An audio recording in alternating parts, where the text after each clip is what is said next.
Wassalatu wassalamu ala asrafil anbiya wal mursalin wa ala alihi wa sahbihi ajmain, amma ba'du. Yang kami muliakan Bapak para tuan guru, yang kami hormati Bapak para asatidz, singkatnya segenap undangan yang kami hormati pula.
Di mana, Pak?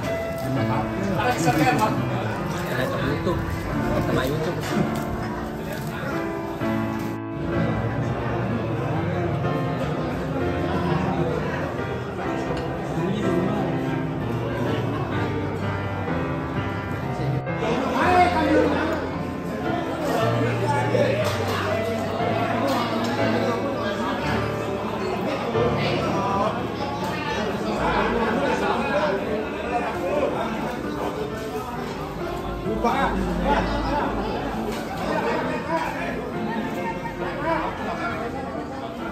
Dari ayat ini Bapak Ibu, subhanallah, ya, dari pasti dari subhanallah.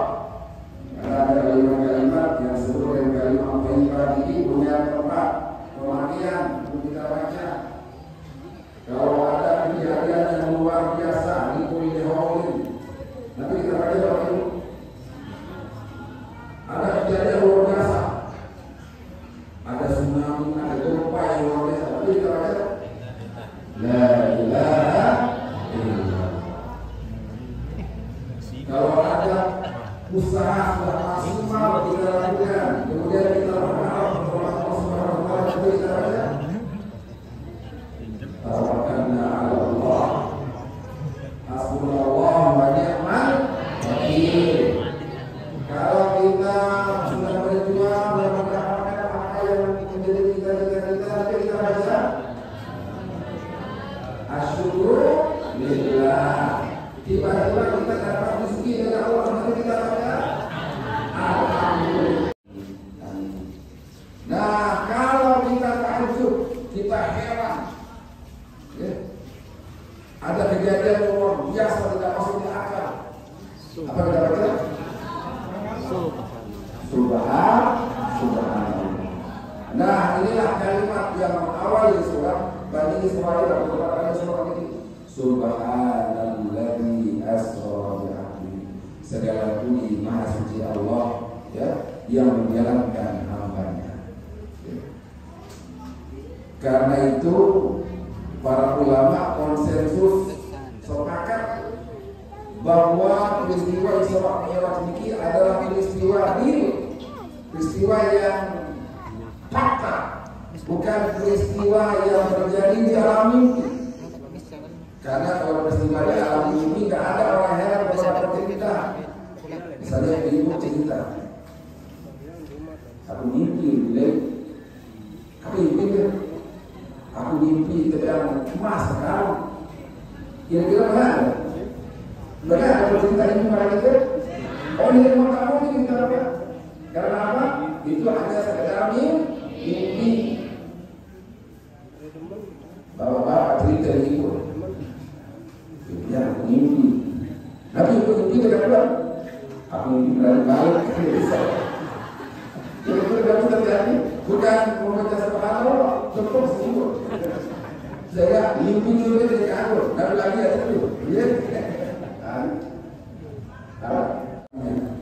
Artinya bahwa yang mati di sini adalah Allah. Kehilangan esensi kita, seakan-akan kita hilang kalau berada pada Allah Subhanahu wa Ta'ala. Artinya kalau Allah Subhanahu wa Ta'ala sudah memanggil Rasulullah, tidak ada daya upaya Rasulullah untuk menolak. Tidak ada daya upaya Rasulullah menolak Allah sebagai rencana. Sehingga kalau kita dipanggil oleh Allah muncul juga apa muncul di kita. Kepanggilan ontologis, kepanggilan esensi artinya wujud kita seakan-akan hilang. Tidak ada daya upaya lagi. Saya sekarang bosan. Silakan apa-apa. Kita saya bosan. Tapi ketika kita dipanggil oleh Allah, ayat Allah.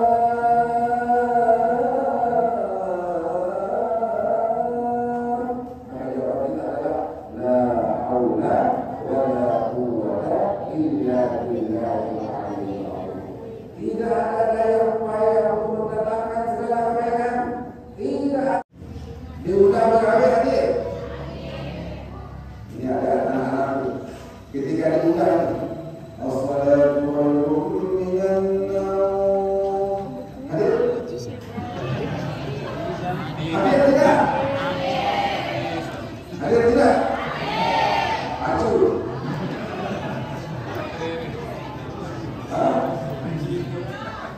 Berisiko. Maka ini dari Allah Subhanahu wa Ta'ala. Rasulullah diundang oleh Allah, tidak ada daya upaya. Karena itu adalah dari Allah.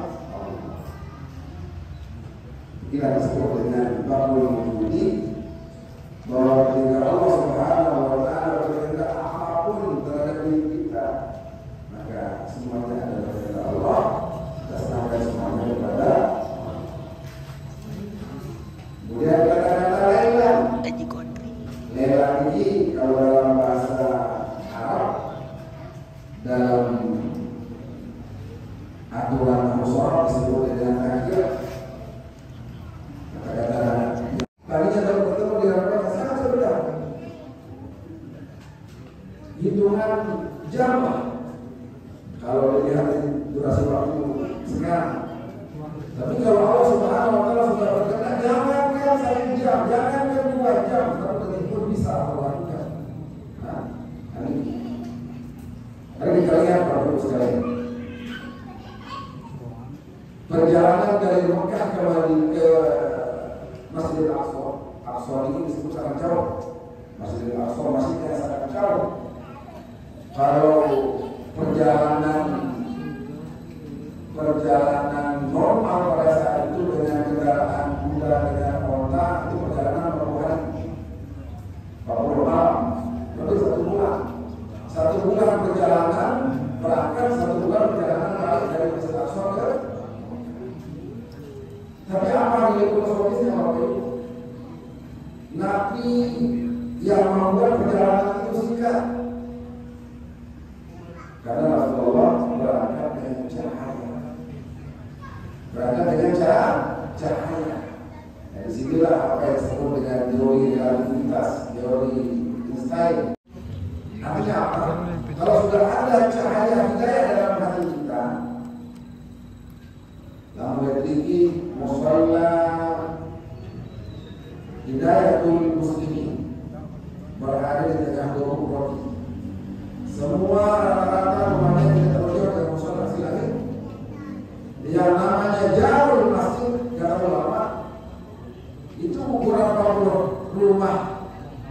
musola depan masjid 40 rumah juk laut, 40 rumah juk dayur, 40 rumah timur. Kalau 40 rumah kemudian itu rata-rata satu rumah ukurannya sekitar 10 meter, berarti kita 10 kali 40 400 meter, jauh 400 meter tinggi, dan ini dianggap sebagai jarum masjid, tetangga masjid. Terus katakan apa? La sholata li jaril masjid illa fil masjid. Tidak dianggap sholat orang yang tetangga masjid kecuali dia sholat di masjid.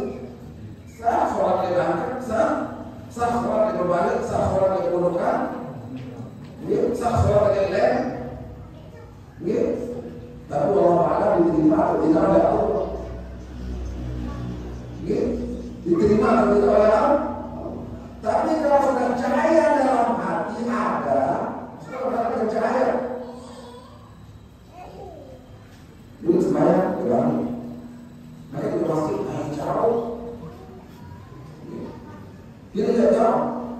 Bila dia orang harus pelan-pelan sampai masjid jauh. Ada jalan terjadi karena tidak ada cahaya. Wah, maka di masjid.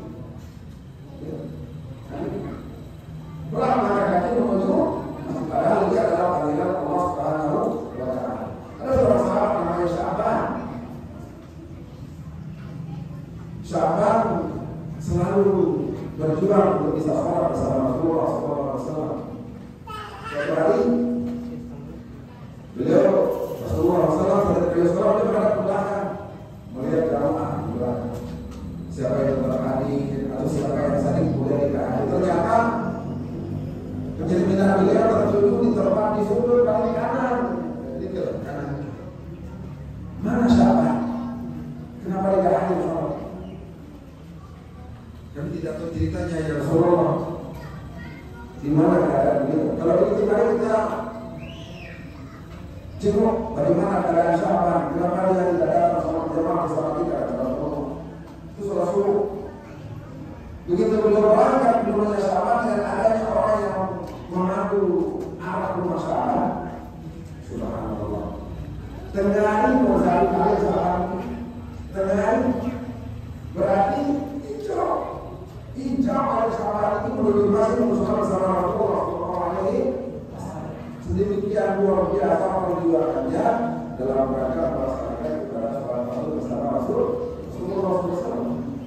Maka begitu sampai di sana, kita ada kepada kedua keluarga Sya'ban. Bagaimana kepada Sya'ban sedang dia Rasulullah SAW. Sya'ban sudah meninggal dunia, sudah dimakamkan baru saja selesai ya Rasulullah. Innalillah wa inna ilaihi raji'un. Sebentar ke masjid ini sebentar, sehingga ketika kita mengakui yang namanya qaulul judi, apapun kesibukan kita,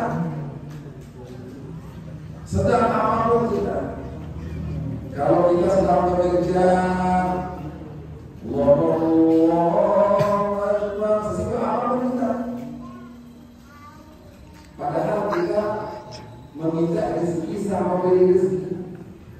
Begitu kita dipanggil oleh sang memberi rezeki, kita berimbang, kita hadir. Padahal Siti Aisyah menjelaskan dalam sebuah hadis. Beliau berkata sebuah hadis Rasulullah, sendiri yang berkata, "Kunna ma'a Rasulillah sallallahu alaihi wasallam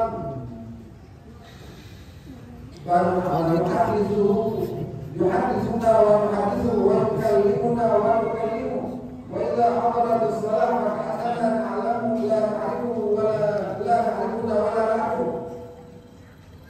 Setiap kali kami bersama Rasul dan Siti Aisyah, ketika kami berbincang-bincang, beliau menyampaikan ketua-ketua agama, saudara sosial, berbicara dengan Rasulullah.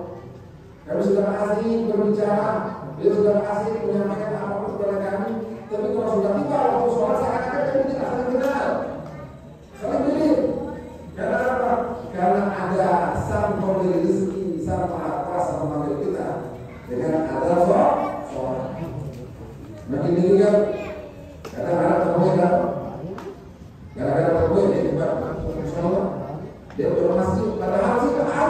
Kalau ini datang ke musola kan dari begini minta imam yang disampaikan dari niki harusnya kadang kaum muslimin kalau alasan boleh masih berteman orang berangkat kenapa kita kita boleh kita orang berangkat sembahyang ke masjid dia ada alasan anak-anak berulama nih anak-anak kalau dia anak-anak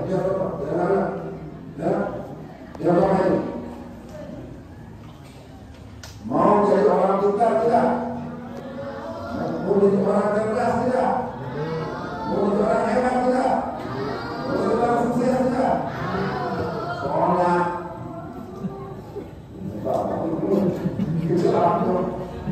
Allah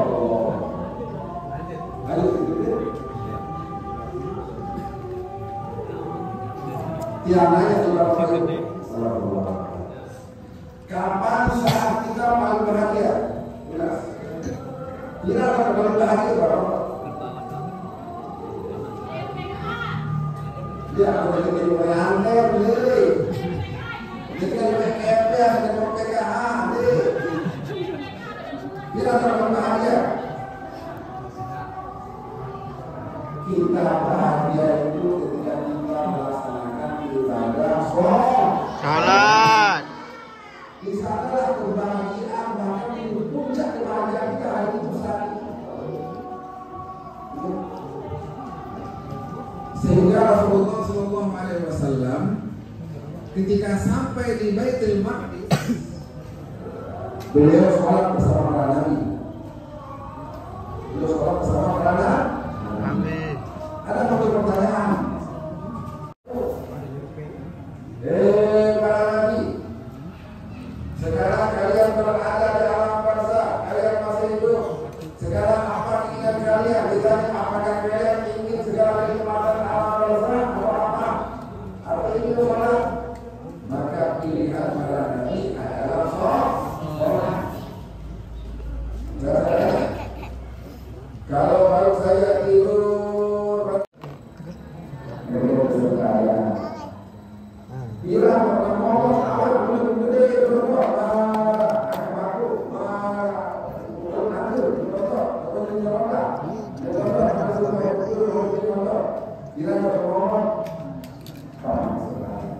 maka saat kita sholat adalah saat kebahagiaan di sana kita mendapatkan apa? Ketenangan, kebahagiaan. Dia ada kita karena kalau kita ini benar sholat, kalau kita tidak sholat, ini bahagia sholat. Maka siapa yang ingin bahagia di dunia sebagai sholat, kebahagiaanmu tergantung sholat.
maksudnya sholat kita ini bukanlah penyebab kita hilang kinerja, hilang kesempatan untuk meningkatkan hasil kerja, bukan.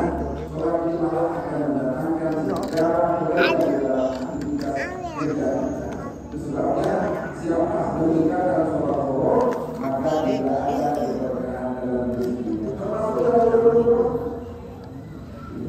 Dimarahin. Siapa yang menjaga sholat asar?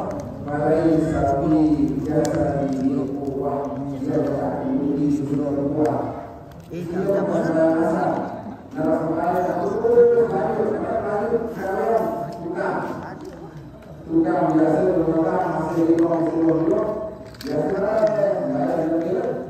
yang padahal ini kan bisa naik bisa 50 biasa dari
Siapa namanya? Jadi Bapak Ibu sekalian,